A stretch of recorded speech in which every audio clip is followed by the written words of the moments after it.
Imagine you get a $500 bonus, out of nowhere, extra. What do you do with it? Probably something fun, something you'd never normally buy yourself. Now picture the same amount, $500, but as part of your regular paycheck. Suddenly it feels completely different, more careful, more serious. And it's the exact same money. That difference in your head? It's costing you. What you just felt has a name. Your brain doesn't treat money as one big pot. It treats it as a bunch of little buckets. Paycheck money, bonus money, savings money, vacation money. And depending on which bucket a dollar sits in, we spend it easily.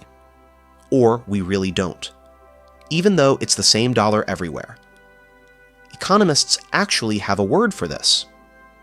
Money is fungible. It just means a dollar is a dollar, no matter where it came from. Your brain just doesn't buy that. The researcher who first nailed this down went on to win the Nobel Prize in economics. He called it mental accounting. And over the next few minutes, I'll show you where it costs you, and in one spot where it actually helps. Back to Ben and his bonus. $500 fresh in his account.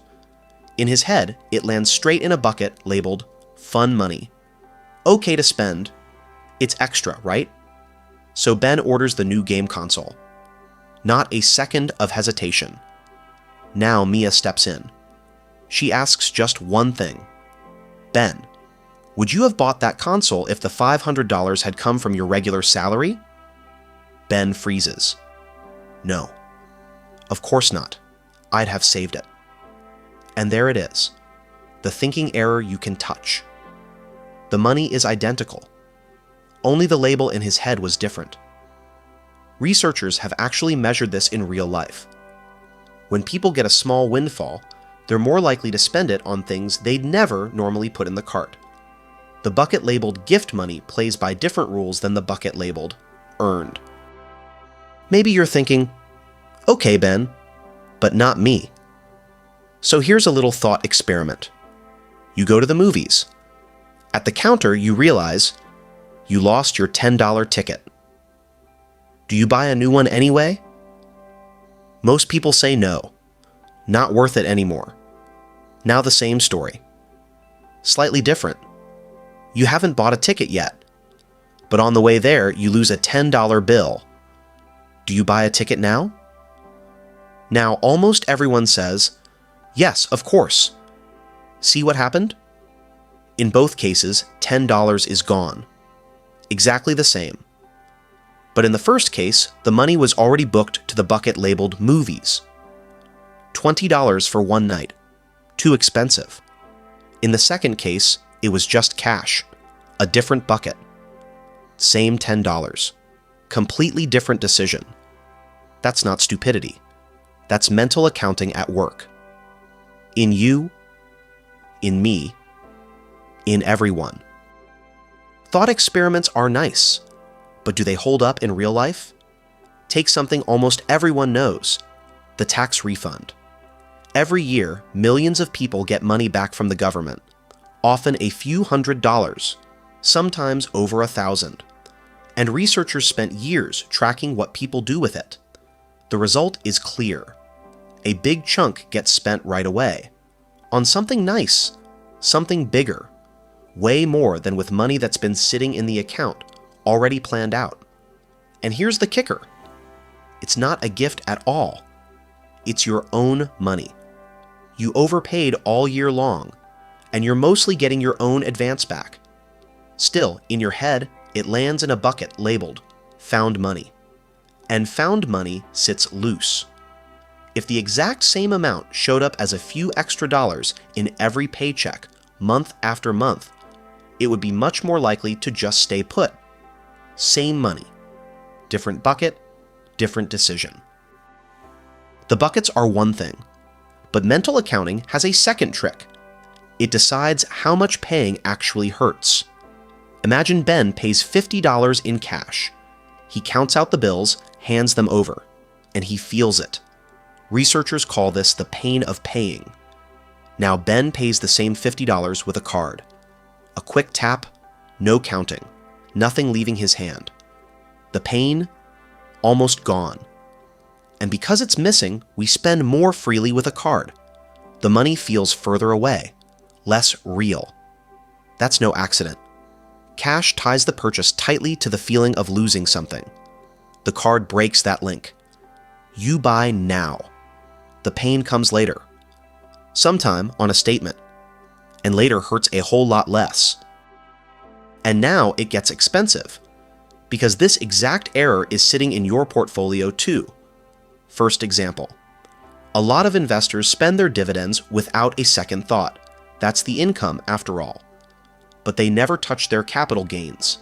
Those are sacred. Yet $100 in dividends and $100 from selling shares are the exact same money. Two buckets, one illusion. Second example, and this one's dangerous. Say Ben makes a quick profit on a few stocks. In his head, that becomes a new bucket, the profit money. And with the profit money, Ben suddenly takes much bigger risks. Throws it into the next hot crypto bet. Because it doesn't feel like his money. It's just the winnings. Researchers call this the house money effect. Like in a casino, where you gamble your winnings more freely than your own stake.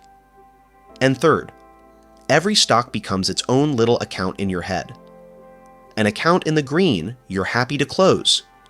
You sell the winner. It feels good. An account in the red you leave open. Just don't lock in the loss. So you hold your losers too long and sell your winners too early. 3 bucket errors. They all cost real money. Now I have to be honest. Otherwise, this video would be unfair. Mental accounting isn't just an error you have to switch off. It's also a tool. People who sort their money into buckets, rent here, emergency fund there, are protecting themselves from themselves.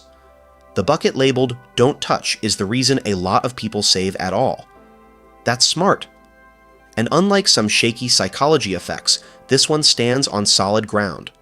They found it in the lab, in real shopping, in tax data. 3 completely different paths, same result. So the problem isn't that you have buckets. The problem is when the rigid separation costs you. When you set aside vacation money, while letting credit card debt run right next to it at 14%. Mathematically, it'd be cheaper to pay off the debt first. In your head, they're 2 separate worlds. That's exactly where the tool becomes a trap. So what helps? Not getting rid of your buckets. Keep them for saving. But with every bigger money decision, you do one thing. You open the buckets for a moment, and you look at the whole picture. 3 simple questions. 1. Is this really extra money? Or am I just telling myself a nice story? Bonus, tax refund, gift. It's completely normal money. Treat it that way. 2. Would I buy this stock today with fresh money? If not, it doesn't matter whether it's up or down. The price you paid back then shouldn't drive today's decision. And 3. When you pay, can I even feel the price anymore? If the card makes everything invisible, put the total somewhere you can see it. 3 questions. They turn a bunch of little buckets back into one clear view of your money. So, what do you take away? Your brain sorts money into buckets. Paycheck, bonus, profit, savings. Each its own bucket with its own rules. Most of the time, that helps. Sometimes it really costs you. At the movie counter, at tax time, with the card in your hand. And most expensive of all, in your portfolio. The antidote fits in one sentence. Every dollar is worth the same, no matter which bucket it's sitting in right now. Next big decision. Open all the buckets for a second. And look at the whole picture. Now it's your turn. Which bucket do you keep money in that you never touch? And why? Really? Drop it in the comments. I read every one.